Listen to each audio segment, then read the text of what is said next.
Bismillahirrahmanirrahim. Hari ni kita akan belajar topik 5 basic approach. Topik 5 basic approach berkenaan dengan kecerdasan kepelbagaian pelbagai daripada ahli filosofi bernama Howard Gardner. Teori kecerdasan ni kita nak tengok bagaimana kanak-kanak berfikir. Dia ada tujuh. Ada tujuh semuanya. Kita akan go through satu persatu. Kita bermula dengan pertama kat sini, kemahiran ada kenapa perlunya teori kecerdasan ni. Howard Gardner mengatakan yang teori ni untuk melihat kemahiran kanak-kanak menyelesaikan masalah. Macam mana dia nak selesaikan masalah. Idea dia, susun atur kerja dia, kan, gerak kerja macam mana nak start solvekan masalah tu. Dan macam mana kanak-kanak ni berfikir. So kita sebagai orang dewasa, kita kena membantu kanak-kanak dalam penyelesaian masalah lah. Sebab tu ibu bapa perlu ada di samping kanak-kanak semasa kanak-kanak membesar. Seterusnya menangani masalah. Macam mana nak handle masalah. Contoh situation yang macam stres, kan, atau tertekan, kan, macam mana nak handle, kan, masalah tu macam mana nak solvekan, nak diselesaikan. Bermula macam mana A, B, C, ada step-step dia, ada cara dia. Seterusnya menghasilkan sesuatu yang efektif. Efektif ni maknanya benda yang menjadi. Benda yang baik lah. Hasil daripada idea yang kanak-kanak fikirkan untuk menyelesaikan masalah tu. So benda tu work. Benda tu berhasil. So seterusnya kat sini, cikgu kena faham, anda semua kena faham setiap individu ada perbezaan dia. Ada perbezaan dia di dalam kelas, kan. Ada yang slow, ada yang light, ada yang lambat, kan. Ada yang lambat, ada yang cepat. Slow and fast. Seterusnya cara yang berlainan. Pendekatan awak dalam kelas awak ada 15 orang, takkan 15 cara yang sama. Pendekatan kita kena berbeza, kena pelbagai. Hari ni macam saya lah, hari ni saya ajar pakai YouTube, next week kita Zoom, akan datang kita buat live pula ke. Tengoklah macam mana ikut ni. Dan kena lain-lain lah cara, sebab ada certain student faham cara ni, ada certain student tak faham cara macam ni. So kita kena give and take. Awak tak faham, awak tanya, kan, saya bantu anda. Mengikut kecerdasan masing-masing. Dia ada ni lah, ada yang fast learner, slow learner. So as a teacher kena accept itulah macam mana rezeki kita lah, kan, dapat budak macam ni. So tugas kita ajar sampai mereka faham. Sampai mereka faham. Jangan give up, kan. Itu mungkin adalah cabaran kita atau cobaan. Seterusnya teori kecerdasan pelbagai daripada Howard Gardner ni. Pertama dari segi verbal. Ada kids yang verbal dia bagus, dia bercakap elok je, kan, dia bercakap tu petah lah.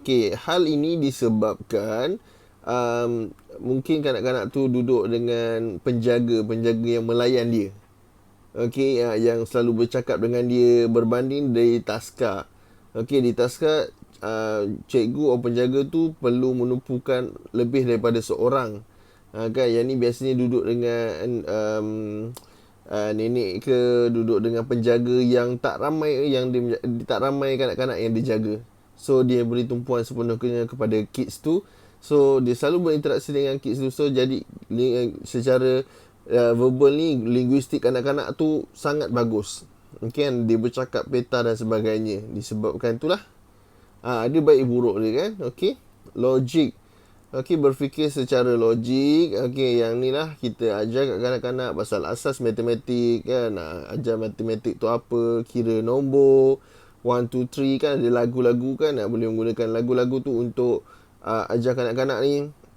Seterusnya kita boleh nombor 3, visual, ruang lah, gambaran, lukisan. Macam kita bagi tahu yang ni tempat bermain, yang ni tempat tidur, ni tempat mandi. So kanak-kanak ni mengenali ruang dan dia mengenali item-item yang ada dalam tu. Contohnya dalam toilet ada brus gigi, ada toilet bowl, ada air pancut, kan.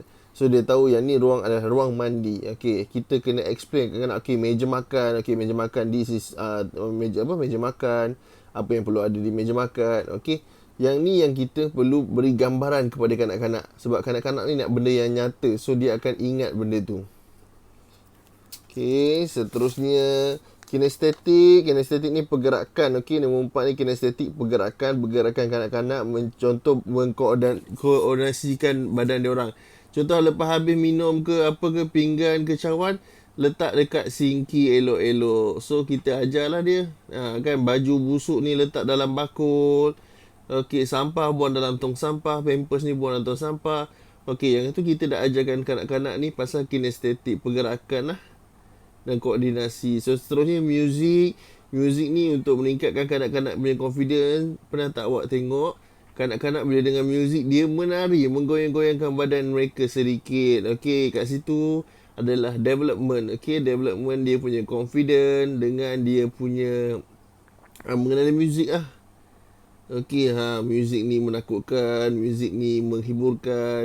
So muzik juga akan membantu kanak-kanak ni untuk build up atau perkembangan dia lah, akan membantu pertumbuhan perkembangan. Okey, interpersonal. Okey, interpersonal ni pasal diri kita, pasal ni lah, apa yang kita rasa kan, kanak-kanak rasa, dia tahu pasal diri dia kan, siapa nama dia kan, nama ayah dia, nama ibu dia, adik-beradik dia, rumah kat mana kan, dan sebagainya. Okey, itu interpersonal. Okey, intrapersonal, dia merasa apa yang orang rasa. Okey, cakap dengan orang kan, dia tahu orang ni marah dia kan, dia bagi tahu kat kita, kat ibu apa dia, ibu nenek marah, contoh macam itulah. Okey, dia rasa apa yang orang cakap tu dia faham dan dia boleh adaptasi lah. Okey, itulah intrapersonal.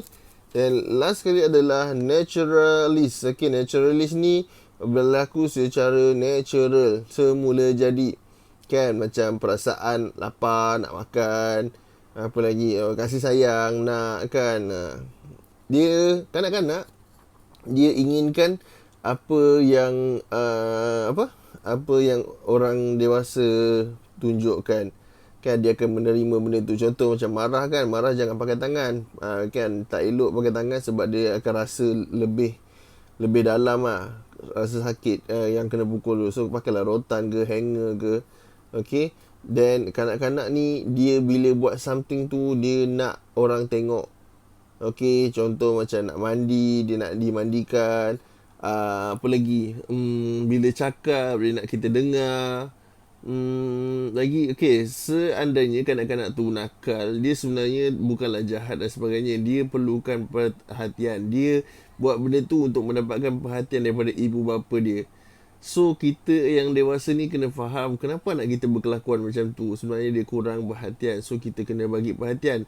Dan please jangan sampai macam dia selesa dengan orang lain selain daripada ibu bapa. Contoh dia selesa dengan nenek dia nak tidur dengan nenek dia ke apa ke kan, tak nak balik rumah.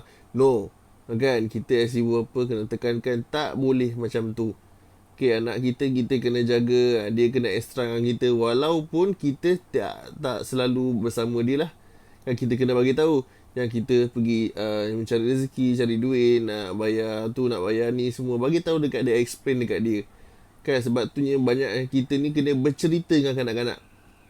Okay, kita kena tanya dia, what you do today, okay, what you learn today kan. Kita kena tanya dia. Sebab tu sometimes ada orang cakap tengok YouTube salah kan. Bagi saya tidak salah tengok YouTube, sebab YouTube tu adalah video, mungkin video tu menarik dan sebagainya. So kita kena ada sekali dengan anak kita. Sometimes tanya, kenapa orang ni macam ni, kenapa video ni macam ni, kenapa kakak ni nangis. So kita as orang dewasa boleh explain kat kanak-kanak tu. Okay, so untuk teori kecerdasan ni, pelbagai ni, ingat kanak-kanak ada pelbagai cara, pelbagai ragam. Okay, Howard Gardner dah explain semua, ada 8 item semua. So sekiranya ada soalan atau masalah, boleh tanya saya dekat dalam Telegram. Dan terima kasih. Assalamualaikum.